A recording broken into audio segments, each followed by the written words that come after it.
Lord, can you hear me? I'm here, fighting, pressing to remember what you said. But this onslaught of thoughts fills my head with dread, and I need you. Like enemies encamped, shrouded in the dark, I can feel the fascination of too many temptations reaching for my heart. So I need you to hear me. For I know your ears are attentive to the righteous, and I know that your ways are certain. Even when my worries would trample me to dust, still, I know you are good. Your hand is just. So come now, be the salvation for my sins. Help me to begin again, that you would mend this trend of hopelessness. God, deliver me in my brokenness. I can feel your presence, even now in the ugly, in the mess that has been made. You surround me with your benevolence. Yes, your love is on display, and I can see it. Carving roads through the struggles and the troubles, past temptations and devices that seek to choke me out. So come fear, come failure, come opposition or doubt. Jesus, you are my deliverance. Your grace is sufficient. Trusting you is my only way out. Now I turn my mind to dwell on your truth. Curate the condition of my heart to manifest joy. Be my living proof. Subdue the haters, quell the voices inside. Transform me, Lord. Extinguish my pride. You've won the battle. I trust in your plans. Yes, God. I surrender all my worries, my woes, and my demands into your eternally capable hands.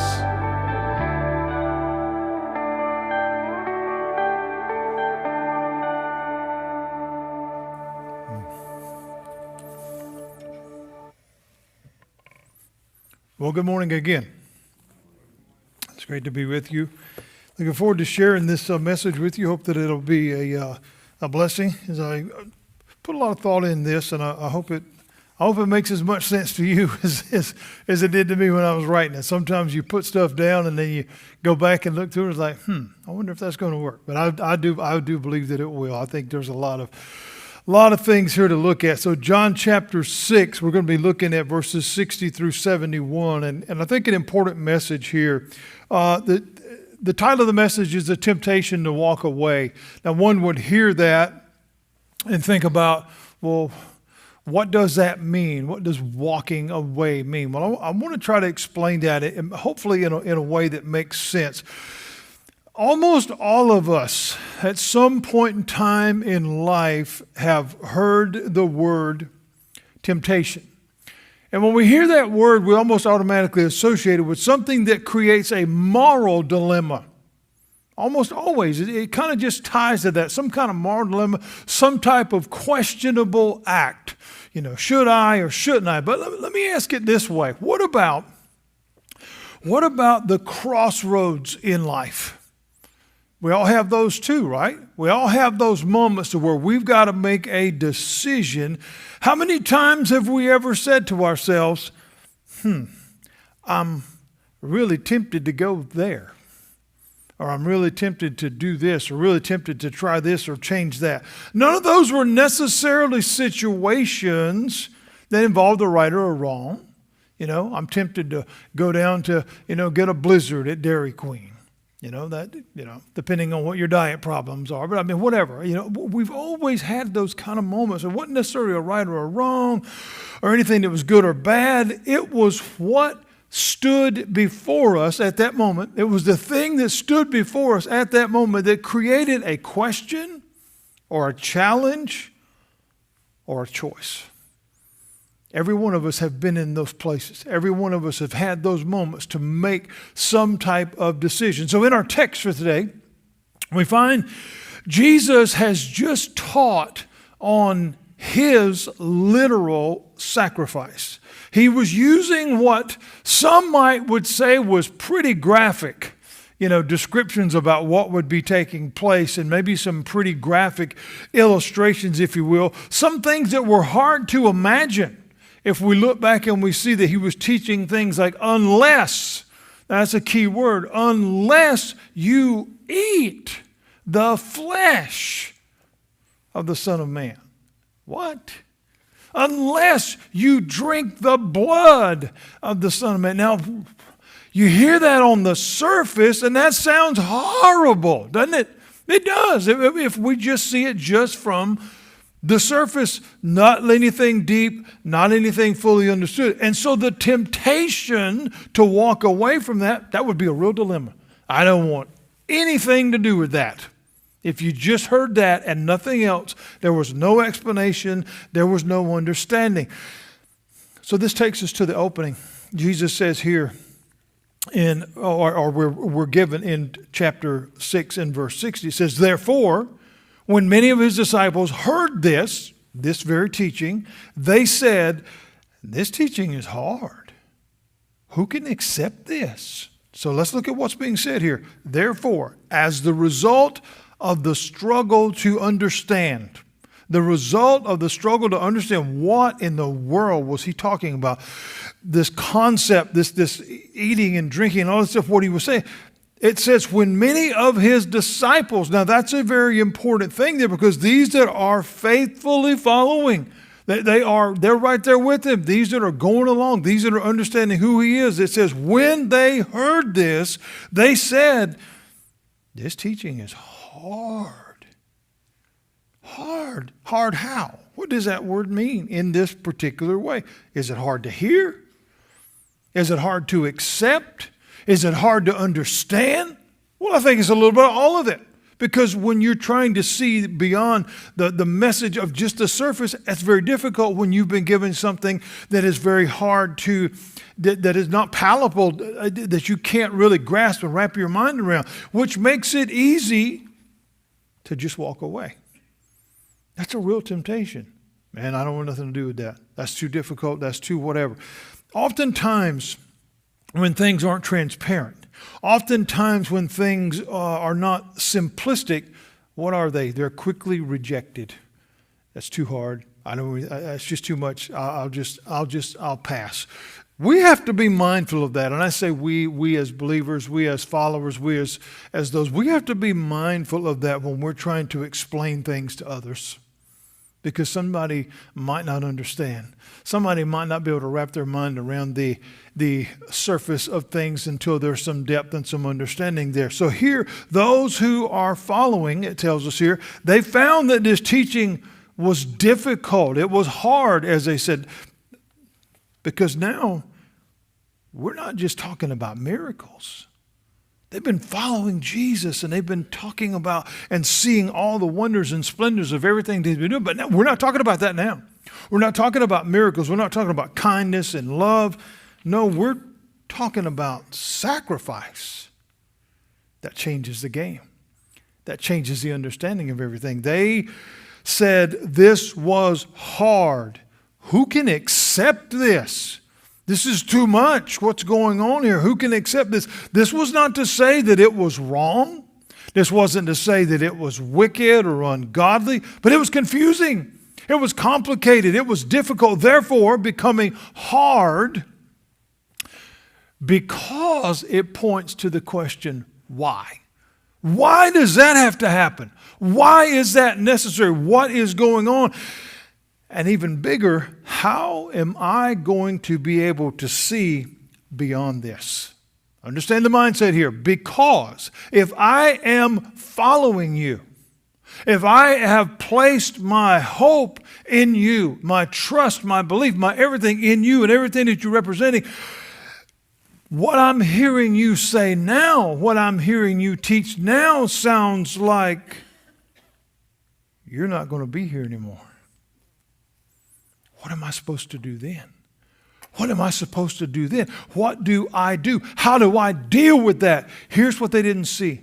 And here's what many do not see even today they struggle with. The truth is not rejected because it's wrong. the truth is often rejected because it costs too much. And that's the struggle that we have in the world today. Is trying to see past the surface, past the pictures, past the illustration, what is the depth of it, what is going on. And so we read that Jesus understood and saw what was going on. It says in verse 61, knowing in himself that his disciples were complaining about this, he asked them, does this offend you? So we read here that Jesus knew they were complaining. Now, complaining, we all know what that word means, right? But here complaining is pointing us to discontent. In other words, I don't like what I'm hearing. That's an easy place to get to, right? I don't like what I'm hearing. Why? What's the problem? Because it changes something. That's not what I've always heard. That's not what I've always understood. This is changing something. That's not what I expected. That's not what I've come to develop or believe. Does that cause problems still today? All the time. All the time. And so here we say, this is hard. Who can accept this? And it says here that Jesus understood they were complaining. I don't like what I'm hearing because it changes something, because it costs something. So Jesus, he leads us back to the contents of the heart. Everything that he teaches always comes back to the contents of the heart. All right? And he begins and he says, does this offend you? Does this offend you? In other words, so you're complaining because somehow what I have said to you is offensive. Is that what you're telling me? Is that what you're complaining about? That what I have said to you is offensive. In the literal way. In the literal way. Oh, I can't believe he just said that. That sounds like today, right? You know, we get offended at the least little bit of a thing. And that's what he's saying. Is that where the problem is? Is what I said, has it offended you? Is it offensive because of the nature of what I said? Or is it because you don't understand it?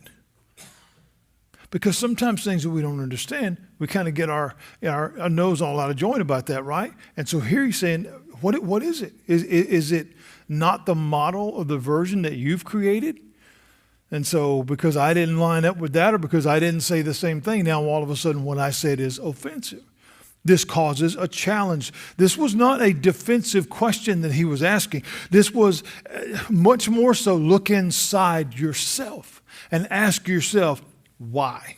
Why does this offend me? Why does it offend me that this truth that is being revealed, this understanding, while I might not understand it, because it's outside of the norm of what I've developed, or because it challenges me to look for something else, why does that offend me? Why does that bother me? See, every lesson that Jesus teaches as we look through Scripture always points us to the mirror. I got to look at me. I have to understand me. I've got to come to a conclusion on some of this. So he wasn't asking this in a defensive way as much as let's look inside. Let's look at yourself. It continues on in verse 62. Then what if you were to observe the Son of Man ascending to where he was before? This is obviously referencing the future moment. We all know when that is. But truly what he was saying is, what will you do when I'm not here? He was trying to get them to see past the moment. You know, when we think, we've talked about that.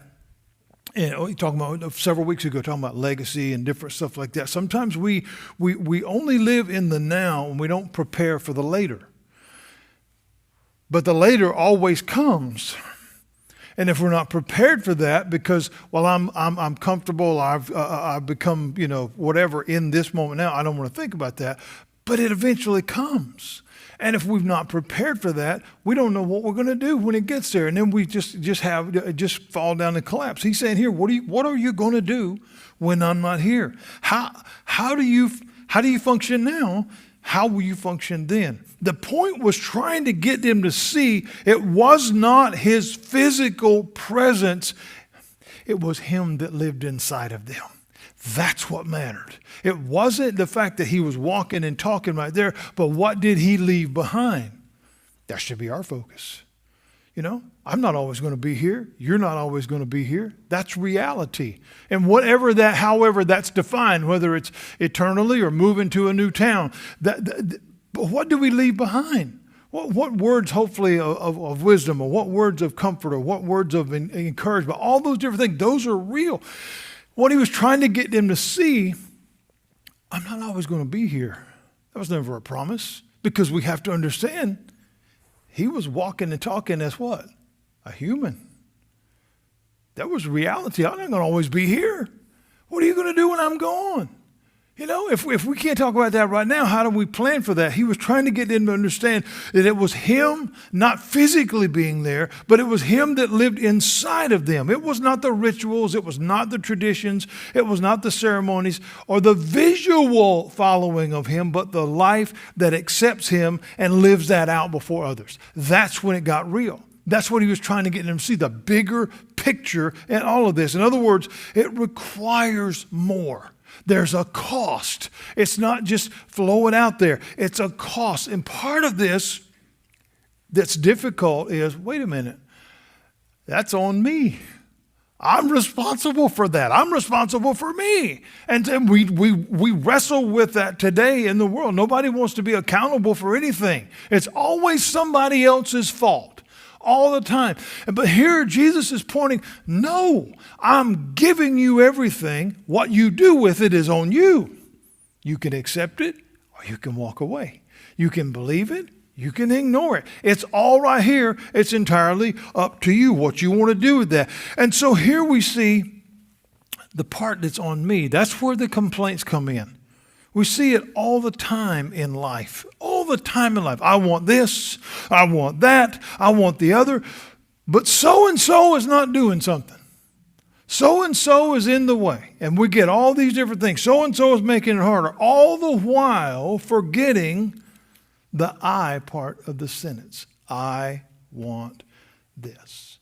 I want that. Where do we play a part in that? And oftentimes, even if someone else opens the door, what we have to remember is I'm the one that still has to walk through it.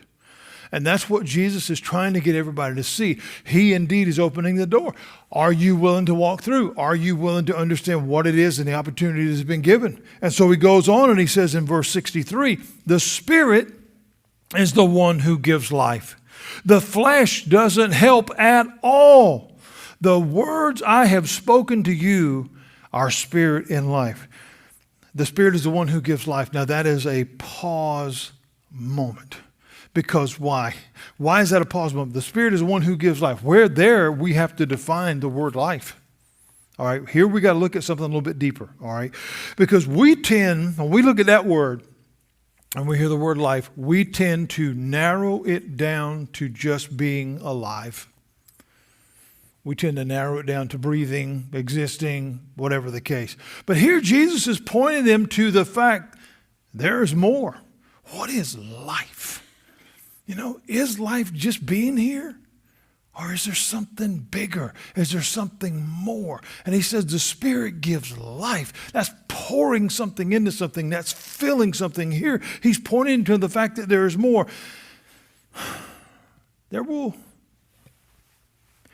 These here are being held captive, if you will, by his words that he had already spoken. The whole blood and flesh thing, they hadn't got past that yet. They're still kind of reeling with that because it was hard. Who would accept this, all this stuff. So he's trying to get, let's shift gears a little bit. All right, we've dealt with that. We'll deal with it more as we continue to pull the curtain back a little bit more. Here, he's trying to get them to see that life equals truth, which requires to understand that there is more, but it also requires the willingness to look. When we go back to the Gospels and we see things like seek and you will find. That's a continual action, right? In other words, the seeking is not just the pursuit of this one thing. If I am trying to find something, that means I got to keep looking. What he's trying to get them to understand here is you got to have that willingness to look. And that still gets in the way. Therefore, the temptation to walk away. and leave with nothing is very real and happens over and over and over, because why should I have to do anything? It should just be handed to me, right? All the answers are there. It's simple. I shouldn't have to do any more. I shouldn't have to look anymore, understand anymore, read anymore. None of that. It's just done. It's all fixed. Why should I have to do anything? But he tells them the flesh doesn't help you at all. Why? Because it fails. It dies. It stops existing. It doesn't function all the time. It gets sick. It doesn't work. It doesn't meet expectations. It limits us to a degree rather than expand. Because all of us, are we capable of doing every single thing? No, none of us are. Will we be here forever? No, none of us will be. And he's trying to get them to look beyond the now. And sometimes we struggle with that because it seems morbid, but that's not. It's always preparing. It's always, we hear phrases like pay it forward and help and this, that. That's what it's all about. It's about building something that lasts longer than you. Last longer than me. That's what's important, and that's what he's trying to get them to see. He tells them, the words I have spoken to you are spirit and life. Very, very specific here, and I like this phrase, the words I have spoken. Now that is a statement, but within that statement is also a question. And what is the question? Are you listening to the words that I have spoken to you? Because he's specifically saying the words I have spoken to you are spirit, they will lead you, and they are life, they will show you. But what does that require? I'm listening to what is said. It's like a teacher. If a teacher is presenting a lesson in front of a class, the expectation is that the student is listening to the words that are being said. Therefore, they can apply those words and not just take the test and get a good score, but they can apply those words in logic, hopefully in life, and expand their ability to do things. The words I have spoken to you, again, is a statement, but he's asking within that statement a question. Are you listening to the words I have spoken, or are you just going along? Are you just going along and developing habits and reactions based on the current trend? Well, that's what everybody else is doing. We're just following Jesus. We're going along. But are you listening to what he's saying? Because it's one thing we see it in life, okay? And again, not comparing the two. But cult leaders over the years have gotten people to follow them too, right? Why? Because the people were listening to what they said and they bought into it. Jesus is saying, are you listening to what I'm trying to get you to understand that will make your life better? And you're building these systems and all this different stuff based on stuff, but are you actually listening? The words that I have spoken, it points back to the responsibility to listen and act upon it. In other words, we can quote scripture and we can understand things like that, but does it become applicable? Do we do something with it? Something as simple as love your neighbor. That's kind of clear, cut and dry. Love God with all your heart. All these different things that we know. But he said here, there's a responsibility to hear the words, and what do you do with it? It's like reading the instructions and they say, well, I'm going to put this thing together the way I want to. And then it don't work. And you get mad at the manufacturer. Did you read the book? Did you read the instructions? Did you apply them as they were written? Steps 1 through 5 or whatever. Here he's saying, are you listening to what I'm trying? Because he's trying to let them know. This is what I've been telling you all along. This is what I've been trying to show you all along. But now that I'm calling upon you to walk in those words, it's hold on a minute. Think about the challenge there. That's what he's saying. I've taught you, and now I'm saying, what are we going to do with it? And it's like, whoa, wait a minute. That's too hard. Who can accept that? That's just too much. It's too hard. I thought you would just keep doing it. That's what he's saying. That's the mindset. To say, I thought you were going to handle it. I got to do something too. I thought you were going to take care of it. Come on. That's the way we got it set up, right? We're just following you, and you got it all taken care of. We just got to keep walking. We just got to keep, smiling and grinning. And, no, he's saying part of this is on you. This is your responsibility to take what I've taught you and use it. Why? Because then that teaches somebody else. Because I'm not always going to be here. It's the me that lives in you that keeps this going. It's the me that lives in you that keeps shedding that light and showing. But, I mean, come on. I mean, I thought you were going to, it's the modern day equivalent of, well, that's what we pay you for. Why should I have to do anything? And that's what he's saying. That doesn't work because things change. Things move on. Things happen. Or in other words, why do I need to be responsible? Because it ultimately doesn't just affect you. That's what he's saying. It never just affects you. Why should I be responsible? Whether it's our children, whether it's our coworkers, our family members, our church families, our community, everything that we do has a result, and it affects somebody along the way. And this is what he's trying to get them to see. It's not just about you. That's why you need to be responsible, because it doesn't just ultimately affect you. Well, I'm going to stop, contributing today. Okay. I'm not going to do anything anymore in my life today. I'm just going to go sit in the corner. Okay. But if you got a family, that ain't just about you. Those kids are going to go without. The lights get turned off. They're going to be hot. And we could go on and on with 1,000 different things, but it's the same concept of within the confines of how we gather. If people don't not just contribute in a way financially and whatever, but actually showing up, let's just be real. Then eventually things do what? They dwindle and they dry up and they go away. It's just like a garden. If you don't keep watering it, especially in this, wonderful heat that we've got going on, it dries up, it shrivels up, and it doesn't produce anything, and it dies. And that's what happens. And we see it happening before us all the time. It never just affects you. But we read, and it says here, but, verse 64, there are some among you who don't believe. Now, what was he talking about here? But, in other words, I know what I've been saying. I know what I've been telling you. But there are some among you who don't believe. What was he saying there? You're not listening.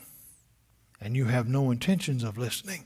You're not going to contribute, not going to be for. Therefore, because you're not listening, you have no intention of believing, you don't believe. What does that word mean in that moment? Believe. You don't believe. This is not about believing in him, because he was standing right there. This was not believing in what he was saying or what he represented. No, this was saying, I don't think that'll happen. I don't believe that will take place. I don't believe that you would do that. I don't believe that will happen. I mean, it'll be okay. It's like reading a warning label on a poison bottle or a pack of cigarettes or anything. It doesn't matter whatever, the warning label. And you tell yourself, well, I know that's what it says, but nah, it won't happen to me. People do it all the time. All the time. What he was saying here is if you don't take responsibility for what I'm trying to teach you and continue it and further it down the road, it stops. And nobody gets the benefit of this, because it's not just about you. And I'm not always going to be here to keep holding your hand. I'm not always going to be here to keep walking along with you. You got to take it and do something with it. That's all he was trying to get. But this is too hard. How is one supposed to accept this? Again, we hear it all the time. We see it. Oh, I don't believe that'll happen. Come on. It's not going to be that way. This speaks more about trust and understanding than it does in faith. I don't believe that. I heard an illustration years and years ago. A man said you could stand on the shore in Hawaii. I'm going to date myself. Remember back in the 70s, Jack Lord, Hawaii Five-0, the opening scene with this big, gigantic wave coming across the Hawaiian shore. Beautiful picture. He said you could stand there on that shore and you can look at that wave. You can look at that wave and you can see it coming. And you can turn your back to it and say, but it won't. He said, you can believe that, but you'll still get wet. I always thought that was a great illustration, because what he's saying is you don't have to believe it. That doesn't stop it. The problem is you don't believe that it will. It's not about believing that he was standing there saying those words. It had nothing to do with it. So what we find here is it honestly points to following Jesus or following what we want him to say. That's two different things. Do we follow him, or do we follow what we want him to say and do? And anymore, if it's not there, well, we just make it up. That's what the world does today. I mean, how many times maybe have you ever heard, well, the Bible says, and it don't, but we put it in there, but it's not. This is what he's trying to say. Listen to the words I have spoken. And we read, it says, he knew those who would believe and the one who would betray. You've heard me say it many times, friends. Our life is our greatest witness. It always will be. It always has been. Our life is our greatest witness. And still to this day, the ultimate motive, the real reason behind everything that we do will finally come out. It will be seen. It always has been. It always will. That's how it works. He's trying to get them to see the lives of those who believe. They're not perfect. I'll be the first one to tell you, I'm certainly not. I know many of you. Some of you are not. Some of you are a little closer than others. But at the end of the day, none of us are perfect. But here's the thing.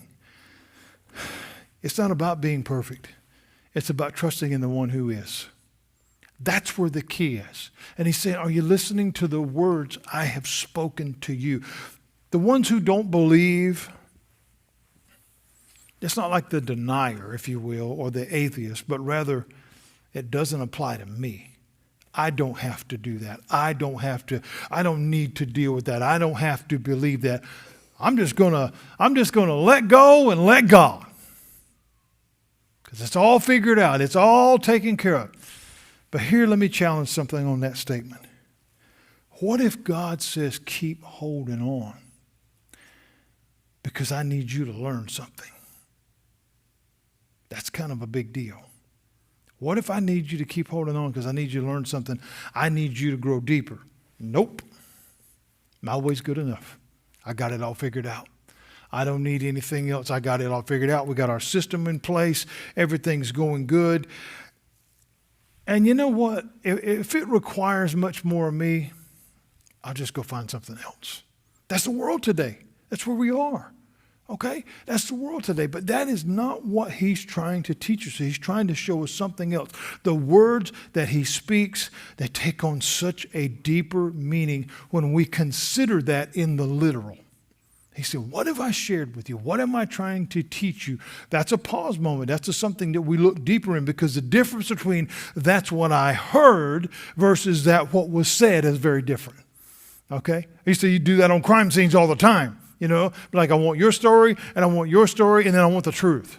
Because there was always something in the middle there, right? Always. And what he's saying is the words that's very important, that I have spoken. Are you hearing those? Are you hearing those versus what you just want to hear? See, Jesus wasn't trying to be hard to deal with. That wasn't what this lesson was about. He wasn't trying to be hard to deal with, but he valued truth more than appeasing everyone. And that was important because the truth, he said, would do what? Set one free. Because once you know that, then you're not captured by anything else. And this is what he was trying to point us to. He was looking for the transformed heart much more than the large gathering built around things. He never said a lot of stuff that he's been given credit for. He never endorsed a whole lot of things that he's been given credit for. And I believe that today we get a lot of that confused. And we begin to mix it all together, and then we kind of don't really know, what is this? What is in this? It's not pure. It's not clear. But he said, the words that I have spoken to you, that keeps resonating back because that's so powerful. And we see in verse 65, he said, this is why. This is why. So here's the reason that I told you, which points back again to the words that I have spoken. In other words, I tried to tell you. I said, I told you that no one can come to me unless it is granted to him by the Father. On the surface, if we just look at it from that, on the surface, that sounds like conditional stuff. And one could quickly say, well, I didn't because I can't. I didn't because I'm not allowed to. I didn't because, and some even teach that. But what is he really saying here? He is telling them, you are able. You have the ability. You were created with that. You were given that ability. And you can act on what you hear. You can act on what you hear. You can learn from what you hear. You can live it out. Everything that I have given you, the words that I have spoken to you, but you choose not to. Because it costs you something. Because you have to participate. Because you have to be involved. Because it can't be just one person building something. It has to be a group effort. You all have to be involved. This is what he's trying to say here. He's trying to make it clear. But you choose not to because it costs you something. It's not what you want to hear. So it either doesn't apply, or you ignore it, or you walk away. But it's not because you didn't have a choice. That was the choice. That's powerful. It's not because you didn't have a choice. That was the choice. And what he's saying is because you were created with the ability to choose. In other words, it's on you. It's on you. And that applies to all of us, friends, every single one of us. And so here he continues and we read verse 66. And look at what it says. It says, from that moment. So he's got a very, very clear teaching here, very, very clear position. From that moment, many of his disciples turned back and no longer accompanied him. They walked away. That was the choice that was placed before him. That was the temptation, if you will, that was placed before them, and they went for it. It says, from that moment, after hearing him, right then, once it was clear where he stood and that he meant what he said, it says, many of his disciples, very important word there, many of his disciples turned back and no longer accepted him. Now read that. It doesn't say the Pharisees. It doesn't say the scribes. It doesn't say his enemies or the scoffers or the skeptics. No, it says who? His disciples. Those that were literally following him from town to town, street to street, place to place. He's our guy. He's our guy. Oh, wait a minute. I got to do something. Nah, we'll see you later. That's kind of heavy. But that's the message here. This is what he's trying to get us to see. They believed until it came with a cost. Oh, wait a minute. I mean it. You mean I gotta, and you can just fill in the blank or whatever it is. Okay, that's all right. I'll pass. That's okay. But thank you. How often does that mirror life? A lot more than we want to admit. It mirrors life a lot because I want this. I would love to see that happen. I sure wish this could take place. Okay, when do we get started? We being the key word there. Well, wait a minute. Oh, okay, well. Maybe it's not quite as important as I thought it was. Maybe it's not near as exciting as I thought it was. Here, we're not just seeing Jesus. He's not beating up anybody. That's not what he's doing.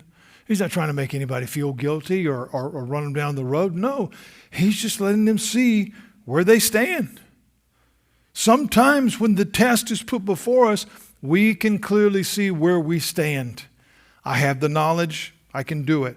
I don't have the willingness. I'm not going to do it. I mean, that's really what it comes down to. That's where it's at. And this is what he's trying to get them to see. He told them, the words I have spoken to you. Again, it's what I've been telling you, and you choose not to listen. That's what he's making clear here. And then it says he turns to the 12. So everybody else has walked away. It says many of them walked away. And then he turns to them and says, how about you? Now, these are his hand-picked ones. The ones that didn't just come along for the ride, the ones that didn't just follow because it was the cool thing to do. No, his hand-picked, his Matthew, hey, come and go with me. You know, John, come and go with me. Who are all this? He says he turned to them. How about you? You going too? You want to go too? It says, Peter says, and go where? Where else am I going to go? Think about what this is saying. Think about this, friends. If we are following you, if we believe that you are the way and that you have the answers that we need, then not only would we be walking away, would that not be beneficial if we walked away, but it would be saying that we have everything that we need, that we know it all, that we've arrived. And that's never true in this life. You know, in the letters to the church in the book of Revelation, it says, in the very last letter, as we go from Ephesus to Laodicea, it says the problem that Jesus has with Laodicea is it says, we have need of nothing. That was the mindset they got there. But we have to understand the evolution of that. From Ephesus, it says they left their first love. I don't need that anymore. But when we leave something, what do? We replace it with something else. It doesn't matter whether it's a habit or a relationship. It doesn't matter. If you leave something, you replace it with something else. And he says, as that continues to evolve over time, this is the mindset you get to. I don't need that anymore. I got something else new. I got my own thing now. That's very, very, very much where we see the world today in the mindset of how things operate. I don't need that anymore. I'm going to do it my way. And Peter says, well, wait a minute. If we're following you for the answers, if we trust in you for everything, where else are we supposed to go? Because if we walk away like the ones you just did, then I'm saying that I know everything. I don't. And that is, so we can't just cut ties to our lifeline. We can't just walk away. See, faith is not about having all the answers. It's about knowing who to trust when you don't. That's important that we grasp that because none of us have all the answers. I look for answers every single day. And some of them don't always line up with something you've always been told. But here what we find is important is keep looking. Peter said, you have the words of eternal life. Remember what Jesus said. He said, these words I have spoken to you. So everybody heard the same thing. Every one of them heard the same thing. Some accepted and some saw that it cost too much. That's still true today. That has not changed. And so we begin to wrap this up. Peter affirmed, he says, we have come to believe and we know. Think about that. He says, and we know. So this is process. This is over time. We've come to accept. We've come to trust. We've seen it lived out. That's how faith becomes real. When it's put to work, not just when it's spoken. Anybody can say anything. I'm this, I'm that, and take some kind of title, some kind of whatever. But it doesn't mean anything if you can't back it up, I mean, I know a guy that he built a whole facade and character around the fact that he worked in a particular industry until you talk to the person that owned the industry and said, I never heard of that guy. It was a lie. Okay? Many times we do that. But here Peter said, we've lived this out. We've walked this out. This is when it becomes real. In other words, what he was saying to Jesus. Let's look at his words. Lord, to whom will we go? You have the words of eternal life. We've come to believe and know that you are the Holy One of God. What Peter said here is, we've come to understand that even if there's a cost, it's worth it. That's what he's trying to get us to understand. Even if it's a cost, it's worth it. And Jesus replied, he said, didn't I choose you, the 12? Even if one of you is a devil? He's challenging Peter to see the big picture. All right, what he's saying, he says, not everybody's going to stay. Not everybody's going to stay, but everybody has that choice. Everybody has that freedom. And so the real question is not why did they leave? Because that leads to speculation. That leads to assumption. That leads to gossip, rumors, all that stuff. Here's the real question that he was asking Peter, and here's the real question I think we have to ask ourselves. Not why did they leave, not why this, why that. Here's the real question. Why do I stay? That's the thing that we've got to search for. Why? They all left. Why do I stay? That's what he was trying to get Peter to see. I believe that's still important today. This is about the heart. It always has been and always will be. It's pretty simple when we look at the confines of it. This is about relationships. So I saw in an article I was reading this past week, I saw this great quote. It said, the opposite of faith is not unanswered questions. The opposite of faith is walking away from the one who invites you to keep asking them. Man, I love that. That's really good stuff. The team comes up, sing our final song. And I'll leave when you get up here. And I won't keep going. But that's a different story. Anyhow, I just hope that we've understood the depth of what's really being said here. because we could read this from the surface and go a long different ways around our elbow to get to our foot. But the bottom line is, he's saying, I want you to understand what I've taught you and what I have spoken, and ultimately turn that around and say, what am I going to do with it? Because it's really that. I mean, somebody hands you, I walk over and I hand you the keys to a brand new car. Your question is, what am I going to do with it? Am I going to say thank you and go drive? Or am I going to hand it back to you and say that's too much? It's really kind of a silly illustration, but that's what he's saying. I've given you the keys to life. You know, I've given you everything. What are we going to do with it? That's the bottom line. So as we hear this last song, we can stand, if you will, sit if you'd like to worship in that way, and just listen to these words. And just think about what it means and who is speaking to us, the words I have spoken. I stand